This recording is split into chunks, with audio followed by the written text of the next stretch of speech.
Right, it's Friday, September 13th. I am buying some Boeing 165 puts here at 711.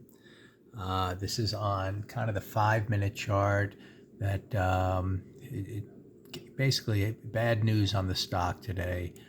Gap down pretty big overnight. It had a little bit of a rally pre-market. The first bar was kind of red, and I'm looking for it to follow through a little lower towards those pre-market lows. And I'll show you some other context to the downside.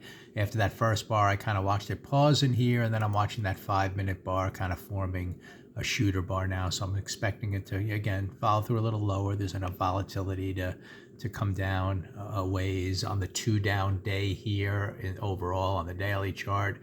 We do have targets to the bottom of the weekly low. You can see the weekly charts in a negative mode, red, and we haven't quite, taken out the low of the previous week. So I still think, we're heading down there. We've taken out this pivot and we're not really rallying.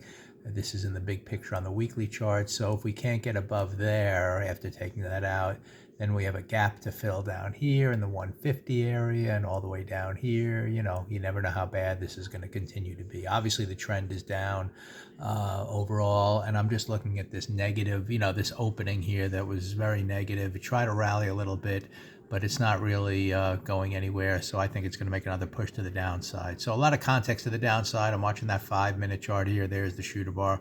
Let's see if it follows through. Let's see if that 15 minute chart becomes negative and works down to the pre-market lows. And like I said, some of these weekly lows in here on a 2 down day. So just buying the puts on Boeing this morning, and we'll kind of watch it and see if momentum can pick up on the downside a little bit.